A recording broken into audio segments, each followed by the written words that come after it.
وما أرسلناك إلا رحمة للعالمين. اللہ تعالیٰ مولانا کی سرپرستی قائم رکھے، صحت اور عافیت کے ساتھ رکھے، اور ان کی رہبری اور رہنمائی میں ہمیں کام کرنے کا موقع ملے. اعوذ باللہ من الشیطان الرجیم، بسم اللہ الرحمن الرحیم. قال اللہ تعالیٰ فی القرآن المجید هو الذی ارسل رسولہ بالہدی ودین الحق لیظہرہ علی الدین کلہ وکفی باللہ شہیدا. محمد رسول اللہ والذین معہ اشداء علی الکفار رحماء بینہم تراہم رکعا سجدا یبتغون فضلا من اللہ ورضوانا. سورہ فتح کی جو آیات ہیں اس سے پہلے بھی مولانا نے تلاوت فرمائی تھی. اور ہم آگے کی طرف بڑھتے ہیں. اللہ ہجری میں ہوئی تھی. اس کے بعد جو اللہ کے رسول صلی اللہ علیہ وسلم نیشنل اور انٹرنیشنل حکام کو اور بادشاہوں کو جو خطوط لکھے ہیں اس میں تقریباً خطوط کا ایک ہی متن تھا کہ لوگوں میں اللہ کا رسول ہوں، ایک اللہ کی عبادت کرو، اور سلامتی اسی میں ہوگی جب اسلام میں داخل ہو جاؤ. ویسے سیرت النبی پہ بہت ساری کتابیں ہیں، لیکن خصوصیت کے ساتھ ایک کتاب کا تذکرہ بھی کرنا یہاں پہ ضروری ہوگا. شاید وہ تیلگو میں لکھی گئی تھی کتاب، پھر انگلش ٹرانسلیشن بھی ہوا اس کا، وہی حضرت کیے ہیں ٹی وی کرشنا راؤ صاحب.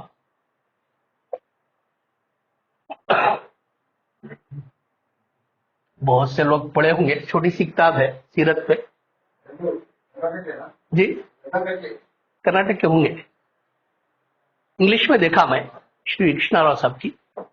اچھی مختصر سی سیرت پہ ہے اور ایک دم اتھینٹک ہے، بلکہ جماعت اسلامی کا مکتبہ اس کو اپروو کیا ہے، اور انہوں نے اپنے چھتا بازار کاؤنٹر پہ بھی کتاب عرصے سے رکھی بھی ہے رکھے. تو جو انگلش دا حضرات ہیں وہ بھی اس کا مطالعہ کر سکتے ہیں. اس کے علاوہ بھی جو کتابیں ہیں مارکیٹ میں جن کی اردو ہائی لیول ہے، وہ علی میاں ندوی کی ان کی 2-3 کتابیں ہیں، لیکن متن تقریباً ہے. اگر رسول اکرم صلی اللہ علیہ وسلم ایک نبی رحمت صلی اللہ علیہ وسلم، یہ ایک میڈیم لیول کی ہے. اور بہترین جو کتاب ہے جس میں تقریباً کور کرے ہیں وہ ہے رحیق المختوم.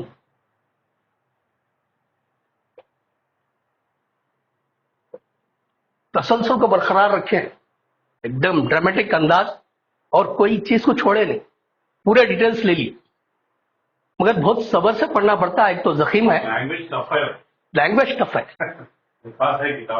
ٹف ہے. مبارک پوری حضرت کو دیکھنے کا بھی موقع ملا میرے کو. سلفی ہے، ابھی حال میں انتقال ہوا. اس کتاب کی خصوصیت یہ ہے کہ حضرت پہلے اس کو عربی میں لکھے، ایوارڈڈ ہے. وہ کمپٹیشن تھا دارالسلام کمپٹیشن تھا، سعودی گورنمنٹ اناؤنسمنٹ کری. حضرت کا خیال نہیں تھا شاگردہ بہت اصرار کرے لکھنا ہے، آپ ہی لکھ سکتے، وہ پورے انڈیا کو ریپرزینٹ کرے. تو ان کی کتاب پورے انٹرنیشنل کمپٹیشن تھا، دوسرے ممالک کے بھی لوگ ہیں، اس میں ایوارڈ ملا. ایوارڈ ملنے کے بعد میں وہاں کی حکومت اس کو پرنٹ کرے، پھر بعد میں یہاں کے عوام کے اصرار پہ خود حضرت ہی اس کا ٹرانسلیشن کرے اردو میں. میرے خیال میں ایسا واقعہ شاذ و نادر ہوگا کہ جو آدمی عربی میں لکھتا ہے، جو عالم دین، تو اس کو انہیں ہی اردو میں ٹرانسلیشن کیا ہے. یہ بہت ہمارے لیے، ہندوستان کے لیے بڑے فخر کی بات ہے، بہت ہی بڑے فخر. اس کو اگر ہم ڈیپلی سوچے تو ہمارے لیے بہت باعث فخر ہے. حضرت کا ابھی حال میں انتقال ہوا. وہ حیدرآباد آئے تھے. اسی طریقے سے حیدرآباد کی جو سرزمین رہی، یہاں پہ بہت سارے لوگ آئے، اس میں خاص طور پہ ڈاکٹر اسرار احمد صاحب بھی تشریف لائے تھے. 1 ویک پروگرام تھا ان کا. تو اب ہمارے پاس جو قدردان ہے استفادہ کرے. اب معلوم بھی نہیں رہتا کہ ڈاکٹر اسرار احمد کون ہے, حیدرآباد کہیں کو آئے, کیا ہے ان کا سبجیکٹ. وہ پی ایچ ڈی ڈاکٹر نہیں, یہ M B B S doctor. اور ان کا بھی جو انداز ہے بڑا انڈین انداز ہے ہریانہ کے, لیکن تقسیم سے پہلے چلے گئے تھے. تو ان کی جو تفسیر ہے, سمجھانے کا انداز, بلکہ گلدستہ ہے وہ, مختلف درختوں کے پودوں کے پھول پروتے رہتے ان کے جو بیان میں. ایک تو قرآن کی تفسیر ہوتے رہتی, اس میں جو حوالے فارسی بھی 3-4 زبانیں آ جاتی اس میں. ایک تو عربی, اردو, انگریزی, انگلش, بہترین انگلش, پھر فارسی, پھر تعجب ہوگا ہندی ہندی کے الفاظ, پھر اس کے ساتھ ساتھ ادب, لٹریچر, اشعار. صرف علامہ اقبال کے ہی نہیں, مرزا غالب کے بھی اشعار, الطاف حسین حالی پانی پتی کے اشعار, ایسا پروتے رہتے اس میں, اور تسلسل جو برقرار رکھتے, اور بہت ہی ایموشنل انداز, اور قرآن کی آیات اور رکوعوں کا جو تذکرہ ہوتے رہتا بیچ میں, سننے والے کا جو دلچسپی رہتی, اس کی جو پیاس رہتی اور بڑھتی چلے آتی, تجسس میں رہتا کہ اس کے بعد کیا بولنے والے, اس کے بعد کیا بولنے والے مولانا. تو ان کا خاص طور پہ درمیان میں جو ہندی کا استعمال رہتا وہ بڑا دلچسپ رہتا. ہندی کے مقولے, ہندی کے محاورے, ہندی کے الفاظ, اور علماء کا بڑا ذکر کرتے رہتے, ہندوستان کے علماء. حالانکہ حضرت پاکستانی نیشنل ہے, ہندوستان کے علماء کا خاص طور پہ شیخ الہند مولانا محمود الحسن, اور مالٹا کی جیل کے, اور بہادر شاہ ظفر کے, ایسے ایسے نادر واقعات تفسیر میں اور اشعار میں. بلکہ توبہ پہ ایک شعر تھا ان کا کہ موتی سمجھ کے شان کریمی نے چن لیے. دراصل توبہ کیا ہے؟ توبہ کے لیے وقت ہے. جب انٹینسو کیئر یونٹ میں, انٹینسو کریٹیکل کیئر یونٹ میں جب پہنچ جاتے, وینٹیلیٹر لگا دیتے, تو توبہ کا ڈور جو ہے آلموسٹ بند ہوتے رہتا. تو ٹائم ہے توبہ کرنے کے لیے. اب اگر عمر ہو گئی, ایسی سی میں داخل کرا دے رہے ہیں بچے, لے جا کے آکسیجن چڑھا دے رہے ہیں, وینٹیلیٹر لگا دے رہے ہیں, بولے تو اب توبہ کا جو ہے دروازہ آلموسٹ. تو توبہ کو علماء جو ہے بڑا اچھا وضاحت کرے. ایک تو یہ ہے کہ گناہوں پر پشیمانی, اب تک جو گناہ ہو گئے جان بوجھ کر یا انجانے میں, اس پر شرمندگی, احساس ندامت. پھر دوسرا پوائنٹ ہے اس میں آئندہ اس قسم کا گناہ نہ کرنے کا عزم. تو بہت سارے جو وائس پیپل ہیں, عقل مند حضرات, رات میں سونے سے پہلے توبہ کرنے کے سواتے, نہ جانے زندگی کی شام کب ہو جائے. تو یہ ایک روٹین بنا لینا ایک توبہ کا. یہ ہماری سبجیکٹ سے ہٹ کے تھے یہ باتیں جو میرے ذہن میں تھیں. میں شکر گزار ہوں آپ تمام حضرات کا کہ آپ نے بڑے صبر سے یہ ادر دین سبجیکٹ یہ باتیں سنی. تو ہم ٹی وی کرشنا راؤ صاحب کا تذکرہ کرے تھے. اب یہاں ہمارا جو نیکسٹ چیپٹر ہے یہ جنگ خیبر. خیبر کا لفظ آتے ہی ہمارے ذہن میں حضرت علی رضی اللہ تعالیٰ عنہ کا نقشہ، اس لیے کہ حضرت علی رضی اللہ تعالیٰ عنہ خیبر کے ہیرو ہیں. ہیرو کا لفظ کم ہے ان کے لیے، لیکن پوری خیبر کی جو جنگ ہے حضرت کے اطراف گھومتی. بڑا فیصلہ کن رول تھا حضرت علی رضی اللہ تعالیٰ عنہ کا جنگ خیبر کو فتح کرنے میں.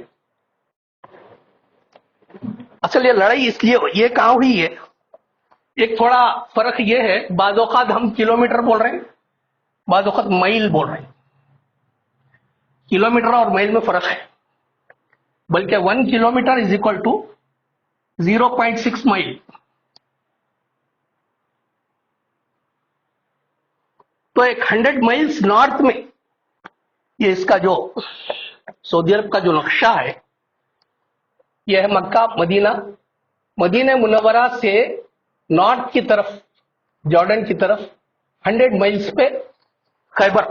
اور خیبر شروع سے یہودی حضرات کا گڑھ رہا ہے، ویل اسٹیبلشڈ. تقریباً 7-8 قلعے تھے ان کے وہاں، بالکل جیسا قلعہ اپنا گولکنڈا قلعہ، اطراف سے فصیل، بالکل سیف اینڈ سیکیور اور رچ پیپل. تو حجاز کی شمال میں خیبر کا جو شہر ہے وہ یہودیوں کا بڑا گڑھ. اور جب بنو نذیر کے قبیلے کو مدینہ منورہ سے نکال دیے تھے اللہ کے رسول صلی اللہ علیہ وسلم کی شرارتوں سے، ان کی تکالیف سے، اور ان کا جو حسد جلن بڑھ گیا تھا، اور اللہ کے رسول صلی اللہ علیہ وسلم کی شان میں گستاخی کر رہے تھے، بڑے پراؤڈی تھے، ان کو نکال دیا تو وہ جا کے وہاں خیبر میں آباد ہو گئے، وہاں کے یہودیوں کے ساتھ کلم مل گئے جا کے. تو خندق کی لڑائی بھی جو ہے یہ لوگوں کی شرارت سے تھی، نہیں تو نہیں ہوتی تھی. وہ کیا کرے یہ لوگ یہودی وہاں کے قبیلہ غطفان کو بھی ملا لے کے بولے ہم مدینے پہ حملہ کریں گے، مسلمانوں کو ہرا دیں گے. وہ یہ لوگوں کا جو پروگرام پلان تھا اٹیک کرنے کا، یہ اللہ کے رسول صلی اللہ علیہ وسلم کو معلوم ہو گیا کہ یہ خیبر کے یہودی آ کے مدینے پہ اٹیک کرنا ہے. 100 میلز بولتے ہیں اراؤنڈ 160 کلومیٹرز آتے اٹیک کرتے. تو اللہ کے رسول صلی اللہ علیہ وسلم کیا کرے، اچھا تم لوگ اٹیک کرتے ہیں، ہم ایڈوانس میں بول کے 1600 مسلمانوں کو لے کے نکلے. 1600 مسلمانوں کو نکل گئے کہ خیبر پہ جو ہے حملہ کریں ملک. اور مسلمان کیا کرے، خیبر پہنچتے ہی پورے ان کے جو 7-8 قلعے تھے اس کو گھیر لیا اطراف سے. اور وہ لوگ ہیں 20,000 سپاہی ہیں یہودیوں کے، 20,000 20,000. اور یہ لوگ ہنڈریڈس میں 1600 1600. اچھا اس سے پہلے میرے زبان سے غلط جملہ نکل گیا، غالباً احد کی لڑائی میں 34 ٹائمز بولا تھا، 34 نہیں، وہ 3 ٹائمز ہے، 3 ٹائمز آڈیو میں ہے وہ، ہاں اس کے لیے وضاحت ہے. 34 ٹائمز کا اب نیکسٹ آنے والا ہے وہ حقیقت، لیکن دوسری جنگ سے جڑا ہوا ہے. تو اب یہ لوگ جا کے پورے گھیر لے کے کیا کرے، ایک ایک قلعے کو فتح کرتے چلے گئے. تقریباً پورے قلعے فتح ہو گئے، تھوڑا بہت جانی نقصان ہوا لیکن سرنڈر ہو گئے. اب ایک قلعہ بچ گیا تھا، اس کا نام تھا قموس. یہ اس لیے بچا تھا کہ اس کا جو کیئر ٹیکر تھا یہودی حاتب، بہت بریو مین، بہت بہادر، کسی کو آنے نہیں دے رہا، آتے رکھ کے اڑا دے رہا. اب جو بھی جا رہا صاحب یہ شہید ہو جا رہے. تو اللہ کے رسول صلی اللہ علیہ وسلم بولے کہ ٹھیک ہے، کل ایک ایسے آدمی کو بھیجا، ایسے صحابی کو بھیجائیں گے، انشاءاللہ پتہ ہو جائیں گا. یہ اللہ کے رسول صلی اللہ علیہ وسلم کا ارشاد تھا. اور سلیکٹ کرے حضرت علی رضی اللہ تعالیٰ عنہ. اور اس وقت ان کے کنجنکٹیوائٹس آئے ہوئے تھے، آنکھیں درد ہو رہی تھی، کنجنکٹیوائٹس بولتے ہیں نا، آنکھ آ جانا، درد تھا بہت. تو اللہ کے رسول صلی اللہ علیہ وسلم قریب بلا کے اپنا دہن مبارک لگا دیا آنکھ میں، درد ختم ہو گیا. اب ان کے ہاتھ میں جھنڈا دے کے اب بولے کہ کل تم کو اس کا فتح کرنا ہے. تو حضرت جو ہے خیمے میں پڑے ہوئے تھے درد کی وجہ سے. اللہ کے رسول صلی اللہ علیہ وسلم کا ارشاد ہوا، حکم ہوا، اور دعا بھی دیے اب جو ہے اس خموس کی طرف بڑھ کے جو ہے جو آیا تھا انہیں مرحب جو یہودی اس کو اڑا دیے. جیسے اس کو اڑا دیے انہیں تھا دمدار وہ قلعے کا مرحب یہ قلعے کا جو کیئر ٹیکر تھا خلاف فتح ہو گیا اندر داخل ہو گیا. اس کے بعد خیام بھی کرے. اس جنگ میں تقریباً 93 یہودی مارے گئے اور 15 مسلمان شہید ہوئے. تقریباً ہر جنگ میں کیا ہو رہا مسلمانوں کی بھی قربانیاں ہو رہی ہے. جیسا حضرت بڑی فکر سے بولتے رہتے مولانا فہیم صاحب کہ کیا ہم کیا کر رہے ہیں کیا کرنا چاہیے. حقیقت میں جو تڑپ ہے تو پورے اس میں خالی کرسی پہ بیٹھے تو نہیں ہوا. یہ ایسی ایسی قربانیاں ہیں کہ بولنے کا مطلب ہے حضرت کا سیرت کا یہی پیام ہے. اب اس کے بعد صلح ہوگی. اب فتح ہو گئی. پورا فتح ہو جانے کے بعد میں عام طور سے جو فاتح قوم ہے انہیں تو پوری ستیہ کر کے پھینک دیتے. مگر تو یہ تو اللہ کے رسول صلی اللہ علیہ وسلم تھے رحمت اللہ عالمین تھے. یہ تو معاف کرنے کا جذبہ تھا. اب جب کنٹرول میں آ گیا تو اب بولے تم لوگ اب امن شانتی کی زندگی گزارو ہم سیکورٹی دیتے. تو طے یہ ہوا کہ 50% ان کی جو کھیتی باڑی تھی ان کی یہودیوں کی 50% خراج دے دو اور انجوائے. اب اس وقت کیا ہوا یہ نیوز وہاں حبشہ تک پہنچ گئی. جو حبشہ میں پہلی میں ہجرت کرے تھے حضرت جعفر طیار رضی اللہ تعالیٰ عنہ ابو طالب کے بڑے بیٹے. اچھا اب رشتہ داری بھی کیسی ہے لوگوں کی کہ حضرت جعفر رضی اللہ تعالیٰ عنہ حضرت علی رضا کے بھائی ہیں اور حضرت جعفر رضی اللہ تعالیٰ عنہ کی وائف حضرت امیر حمزہ رضی اللہ تعالیٰ عنہ کی وائف کی بہن ہے. تاڑواں بھی ہے وہ دونوں. اور امیر حمزہ چچا بھی ہیں جعفر طیار اور ایک چچا کے بیٹے ہیں. تو ایسی انٹرلنک اور ایک جنریشن اوپر کا پھر نیچے کا ایسا. ابو سفیان کے بارے میں لطیف بھائی پوچھے تھے ابھی آئیں گا وہ میں آپ کو کلیئر نہیں کر سکا ابو سفیان کا رشتہ کیا ہے. تو وہ لوگ کیا کرے اب مسلمان غلبہ ہو رہا مدینے میں جا کے سیٹل ہو گئے. اب یہاں حبشہ میں کب تک پڑے ہوئے رہنا. ان کے ساتھ جعفر رضی اللہ تعالیٰ عنہ کے ساتھ آئے. تو یہاں پہ ایک اور واقعہ عرض کریں گے جو چھوٹ گیا ہمارے سے.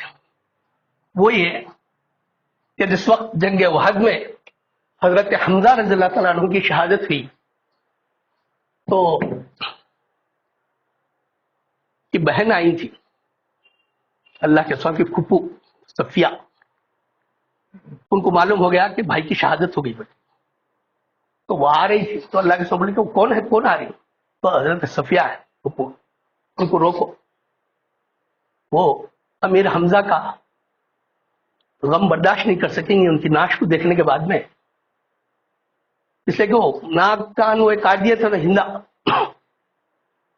تو ان کے بیٹے کچھ بولے اس کے صفیہ ساتھ حضرت صفیہ کے بیٹے جا کے اماں کو رکائے. اماں رسول اللہ بولے آپ کو ٹھہرو میرے کو معلوم ہے میں یہ غم برداشت نہیں کر سکوں گی بول کے بولے ہوں گے. میرے کو معلوم ہو گیا میرا بھائی امیر حمزہ شہید ہو گیا بول کے میں اس کے لیے کپڑا لائی ہوں. پھر آ کے بولے اللہ کے رسول تو پھر آ جانے دو آنے دو. اب اللہ کے رسول کہا تھا کہ ان کو معلوم ہوا کہ نہیں ہو کہ بھائی کو جو ہے دیکھ کے. اچھا جب احد کا وہ تدفین ہو گئی سب اب آ رہے ہیں وہ لوگ مدینے کی طرف. مدینے سے قریب ہے یہ کیا رفیع بھائی احد کا پہاڑ مدینے سے قریب ہے. جب آ رہے تھے تو مدینے میں ایک تو ان کا رشتہ امیر حمزہ رضی اللہ تعالیٰ کی وائف اور حضرت جعفر رضا کی وائف دونوں بہنیں ہیں. تو 6 سال کی بچی تھی ان کی امیر حمزہ رضی اللہ تعالیٰ کی. بھاگتے ہوئے آ رہی انہیں اور لوگ آ رہے ہیں وہاں سے کہ ہمارے ابا کہاں ہیں. تو کسی میں ہمت نہیں ہے وہ بچی کا جواب دینے. پہلے آ کے وہ خالو کو پوچھی پلاس میں جو ہے انہیں بھائی جان حضرت علی ہمارے ابا کہاں ہیں؟ تو اس کو گود میں اٹھا لیا. تو ایسی ایسی قربانیاں ہیں صحابہ کی. ہمارے لیے پڑھنا اور بیان کرنا آسان ہے، لیکن ایسے ایسے بے شمار واقعات ہیں. ایک ایک کی جو ہے داستان الگ ہے. ایک ایک صحابی پہ کیا گزری، ان کی آل اولاد پہ کیا گزری، ایک ایک صحابیہ کے ساتھ کیا ہوا، یہ we can't imagine, we can't assess. تو یہ ایک ذکر آ گیا تھا جو وحد کے اس میں چھوٹ گیا تھا. اور 10 منٹ ہے، 5 منٹ ہے، 6:11. اچھا نو اٹس 6:01 تو 10 منٹ ہے. چائے کینسل. مگر یہ لوگ حبشہ کے جو آگے تھے جعفر رضی اللہ تعالیٰ ان کے ساتھ جو قافلہ تھا، تو مسلمانوں کو جو ہے 2 خوشیاں، ایک تو خیبر فتح ہو گیا، پھر دوسرا وہ لوگ حبشہ کے جو ہے جو ہجرت کے لیے گئے تھے، اب وہ لوگ جو ہے مدینہ امن شانتی کا ہو گیا. مسلمانوں کی تعداد بڑھ گئی، تعداد سے بھی زیادہ پاورفل ہو گیا مسلمان. یہودیوں کو بھی پچھاڑ دیے، ادھر مشرکین کو پچھاڑ دیے. اب مسلم they have their own strength. تو اس میں ایک عجیب قسم کی خوشی تھی. Like, comment, and subscribe.